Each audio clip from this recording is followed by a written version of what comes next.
आभूषण है। हमारे अंदर क्या होनी चाहिए मेरी माँ? सहनशीलता ही हमारा क्या है? आभूषण है। हमारी माओ के गले पे बड़ा हार हो, रेशमी साड़ी हो, 1-2 किलो सोना पहन के खड़ी हो, पर उन माओ के अंदर सहनशीलता ना हो तो क्या उनकी सोने चांदी से शोभा होगी? याद रखना भक्तों, मनुष्य की शोभा सोना चांदी से नहीं, उसकी शोभा उसकी सहनशीलता से होती है। उसके हृदय में दूसरों के प्रति करुणा है तो शोभा होगी, दूसरों के प्रति प्रेम है तो शोभा होगी, सबसे प्रेम करता हो तो शोभा होगी। अच्छा एक बात आपसे पूछ रहा हूं, आप सबसे प्रेम करें तो आप अच्छे हैं या आप सबसे घृणा करें तो आप अच्छे हैं? सबसे प्रेम करने वाला व्यक्ति अच्छा होता है या सबसे घृणा करने वाला अच्छा होता है? क्या प्रेम करने वाला? प्रेम करने वाला अच्छा होता है। इसलिए सबसे क्या किया करो? सास से घृणा मत किया करो, बहू से घृणा मत किया करो, जिठानी से। आप लोगों की सबसे बड़ी दुश्मन कौन है मैं बताऊं?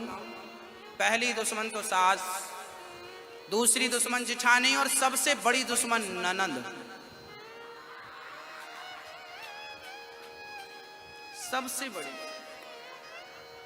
ननंद दुश्मन।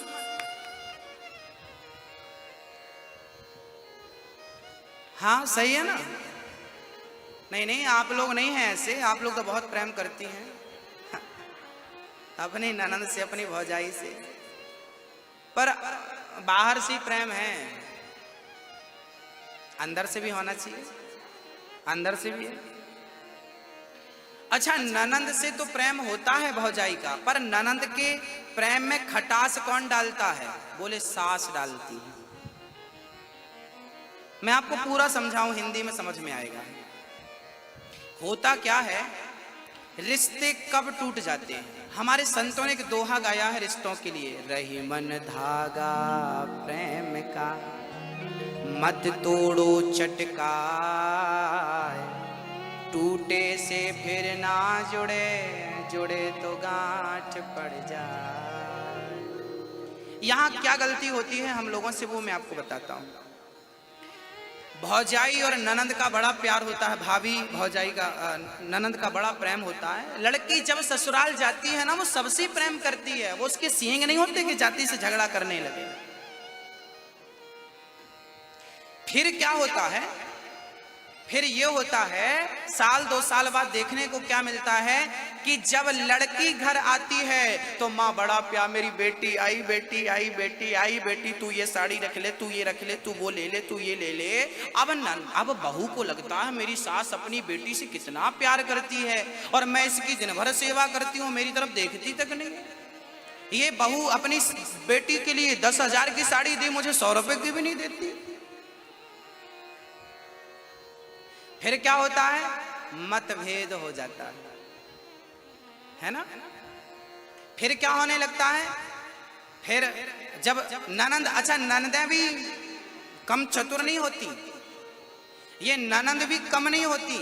ये ननंद भी जब जाती है ना, बैठी रहती, भौजाई बर्तन धोए, थाली वो सामने रखी, खाएगी, थाली नहीं उठाएगी, उठाए तो भौजाई उठाए, हम तो महारानी, हम क्यों उठाएंगे?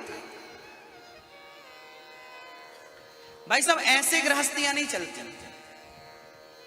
गृहस्थी ऐसे चलती है कि एक ही काम को सब मिल बांट कर करें। और वैसे ये बात बिल्कुल सही है कि आपके घर आपकी ननंद आई है तो वो अपने खाए की थाली तो वो खुद उठाएगी नहीं। आपका फर्ज है कि आप अपने ननंद की सेवा करें, पर ननंद को भी माँ का हाथ सिर पे होना तो भौजाई को परेशान नहीं करना चाहिए।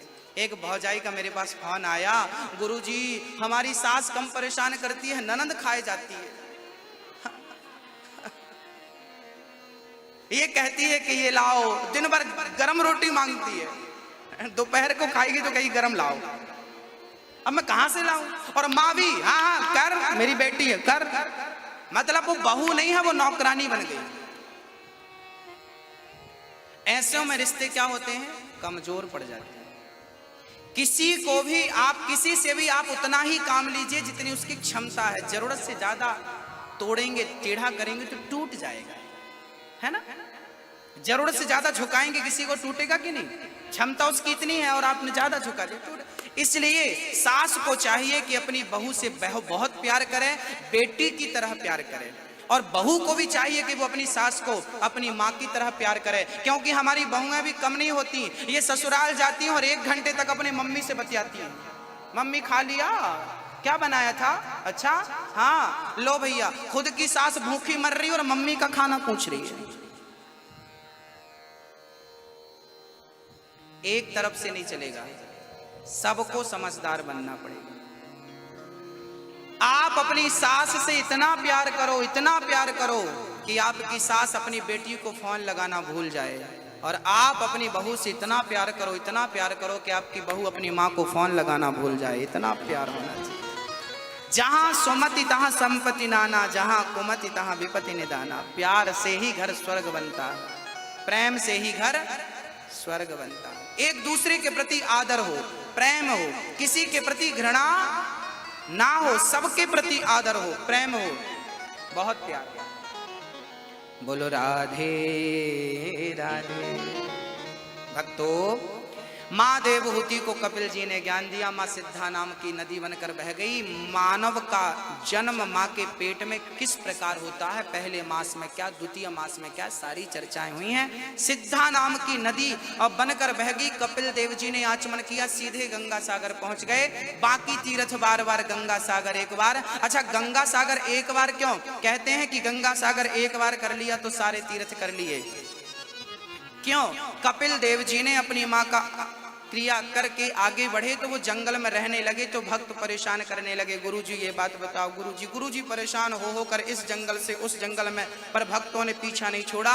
तब गुरुजी समुद्र के बीच में टापू में जाकर बैठ गए। भक्त नाव में चढ़ वहां भी आ गए। गुरुजी ने कहा देखो भाई, तुम हमें डिस्टर्ब मत किया करो, पूजा पाठ में तुम बाधा डाल रहे हो। तब शिष्यों ने कहा गुरुजी हम आपके दर्शन के बिना कैसे रहें? तब गुरुजी ने कहा तुम साल में 1 दिन आया करो, हम 1 दिन तुम्हें दर्शन देंगे। बोले 1 दिन कौन सा?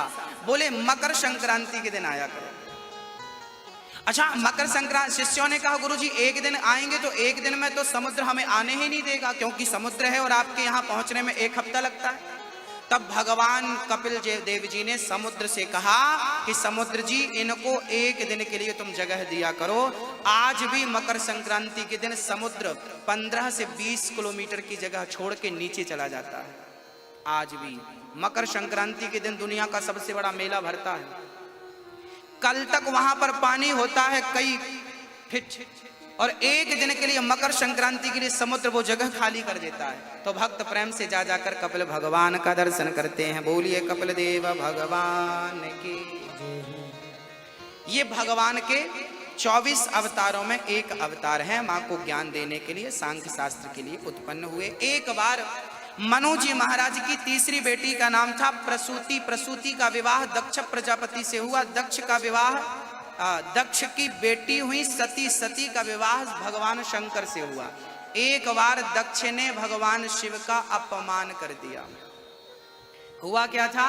एक बार भगवान शंकर माता सती को लेकर के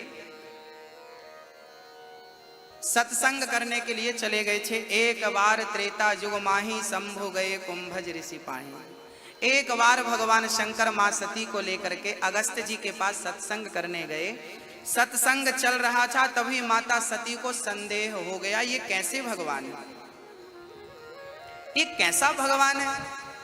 सत्संग में संदेह हुआ, और जब कथा पूरी हो गई, अगस्त जी को प्रणाम किया, शंकर जी जाने लगे तो राम जी सीता को खोज रहे थे। हे सीता, हे सीता, हे खग मृग, हे मधुकर श्रेणी, तुम देखी सीता मृग नैनी। हे खग मृग, हे मधुकर श्रेणी, तुम देखी सीता मृग नैनी। राम जी सीता की खोज करते हुए पूछ रहे हैं कि मेरी सीता कहाँ है? शंकर जी ने प्रणाम किया, वाह प्रभु कितनी सुंदर लीला आप रच रहे हैं। तभी भगवान शंकर को प्रणाम करते देख माता सती को संदेह हुआ, ये कैसा भगवान है। शंकर जी ने कहा ये भगवान है, इनको प्रणाम करो। सती बोली मैं क्यों प्रणाम करूं इनको, ये भगवान होते तो अपनी पति का पता अपने पत्नी का पता ना कर लेते। ये पक्षियों से पशुओं से पूछ रहे हैं, ये भगवान हो नहीं सकते। माता सती को भगवान पर संदेह हो गया। और याद रखना भक्तों, भगवान संदेह का विषय नहीं है, भगवान श्रद्धा का विषय है। माता सती को डाउट हुआ, शंकर जी ने बहुत समझाया, सती नहीं मानी। शंकर जी ने कहा जाओ तो परीक्षा लेकर देख लो, जो तुम्हारे मन अति संदेह तो तुम जाए परीक्षा ले। भगवान शंकर ने समझाया, नहीं मानी। सती जी ने सीता का रूप बना लिया और परीक्षा लेने चली गई। राम के सामने खड़ी हो गई, राम जी मैं आ गई रावण के यहाँ से भागकर। राम जी ने देखा, प्रणाम किया, माता जी प्रणाम, अकेली जंगल में घूम रही हो, शंकर जी कहाँ है। अब माता सती तो सीता बनी खड़ी थी, पर राम जी ने पहचान लिया तो सती को लगा इन्होंने कैसे पहचान लिया। पूछा कि आपने कैसे पहचान लिया। राम जी ने कहा कि जो मेरी सीता थी ना, मेरी सीता तो सदा अपने पति के पीछे खड़ी होती है, आप आगे खड़ी हो। आगे मेरी सीता नहीं, आगे तो मेरी माँ ही खड़ी हो सकती है, आप तो माँ हो। चरणों में गिर पड़े राम जी। अब सती समझ गई कि ये सच्ची के भगवान है। हाँ, मैंने साधारण समझ रही थी। अच्छा, ये साधारण बनकर ही रहते हैं। कभी कभी ना कोई व्यक्ति बहुत सरल और सहज हो तो उस पर डाउट होने लगता है, ये कैसा है। कभी कभी आप किसी की सरलता और सहजता का भी गलत अर्थ निकाल लेते हैं। भगवान की सरलता कैसी है, भगवान जो लीलाएं कर रहे थे ना, ये उनका अभिनय था, करना ही था। सती ने समझ लिया भगवान है, शंकर जी के पास गई। शंकर जी ने कहा हो गई परीक्षा। सती ने कहा कछु ना परीक्षा लीन है गोसाई, हमने कोई परीक्षा नहीं ली, आपकी तरफ प्रणाम करके आ गई। शंकर जी को लगा कि मेरी ही तरह प्रणाम करना था तो यहीं से कर लेती, वहां जाने की जरूरत क्या थी। शंकर जी ने ध्यान लगाकर देखा तो सती का सारा कृत्य सामने आ गया। शंकर जी ने सती का त्याग कर दिया। सती, अब इस देह से कभी तुमसे हमारी भेंट नहीं होगी, क्योंकि आपने हमारी माँ का रूप धारण कर लिया। मैं सीता को माँ और राम को पिता समझता हूँ, आपने हमारी माँ का रूप बना लिया। अब आपको पत्नी के रूप में मैं कैसे स्वीकार कर सकता हूँ। देखिए भारत की मर्यादाएं कैसी थी कि जो मेरी मां बन गई है मैं उसे पत्नी के रूप में कैसे स्वीकार करूं। शंकर जी ने त्याग दिया। सती माफी मांगने लगी, गिड़गिड़ाने लगी, पर शंकर जी ने समाधि लगा ली। उसी दौरान एक दिन शंकर जी की समाधि खुली और उसी समय संयोग से माता सती के पिता दक्ष को प्रजापतियों का मुखिया बना दिया गया। और जब कोई बड़ा पद प्रतिष्ठा पाता है ना, तो सबसे पहले उसे अहंकार आता है। दक्ष को अहंकार आया, उसकी स्वागत सम्मान समारोह में सब आए। शंकर जी भी आए, ब्रह्मा जी भी आए, विष्णु जी भी आए, सबने खड़े होकर प्रणाम किया। पर शंकर जी ब्रह्मा विष्णु ने प्रणाम नहीं किया, सब खड़े हो गए। अब दक्ष को लगा ब्रह्मा जी खड़े नहीं हुए, ये मेरे पिता हैं। विष्णु जी खड़े नहीं हुए, ये मेरे परपिता हैं, पर ये क्यों नहीं खड़ा हुआ।